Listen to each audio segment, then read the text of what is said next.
Everyone, welcome back to another episode of Obscure Cola. Today we're going to try Bear's Guarana from Japan. So I'm actually on my lunch hour and I'm in Wanchai here in Hong Kong. You can see the harbor behind me. It's kind of noisy. There's a bunch of double-decker buses and whatnot zooming by. So hopefully you guys can hear me. I'll try to speak loud and do some noise reduction in post. So anyway, I had some time free, so I thought I'd grab a drink from one of these drink importer places. And this guy caught my eye. So you may see this sign that says, like, basically there's bears out, be cautious, written in Chinese characters. And this is kind of, I guess, some kind of meme joke thing. There's like brands of putting out shirts with this on there. And so someone decided to do a drink version 2. And I have to say, from a package design point of view, this thing totally follows the Japanese school of let's throw a bunch of shit on there in English and in Japanese and hope it sticks school of design.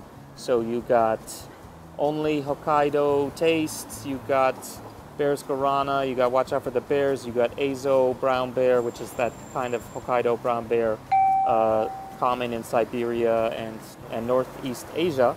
And you also have this long passage here, actually goes this way, about freshness and where to call and complain if there's any problems. And it turns out that's actually also translated into English here, and it's quite long, and it took me actually a minute.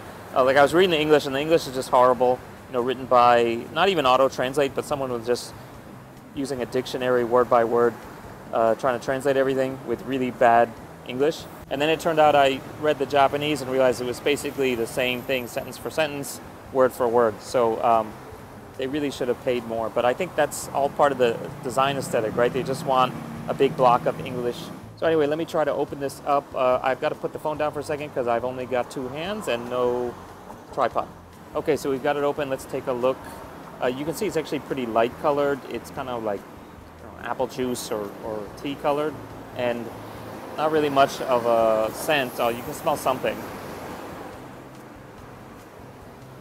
And taste-wise, I would say it basically tastes like the only other thing I know that has Guarana in it, which is Red Bull, but it's a little bit different. Red Bull has kind of that candy, kind of Smarties taste on it, and this one doesn't have quite that much.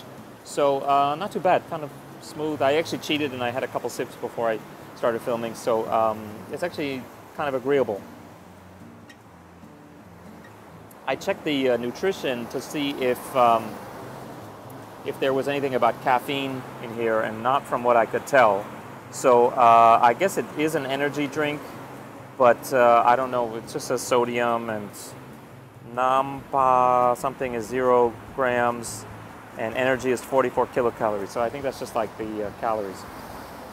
So anyway, I have to actually give a shout out also, because it turns out when I was Googling this, there is actually another drink tasting YouTube channel that's been around here in Hong Kong for a long time. It's actually still going, and they do snacks and stuff like that, called Crazy from Kong. And they actually are the only people that I could Google. When I Googled like Azo, Bear Guarana, they were the ones that came up. And it turns out they did this one a couple years ago, so I guess I'm following in their footsteps with this particular drink at least. So shout out to them. Just Google Crazy from Kong. Crazy with a C and Kong with a K. Okay, anyway, that's it for today. See you guys next time here on Obscure Cola. Catch you later.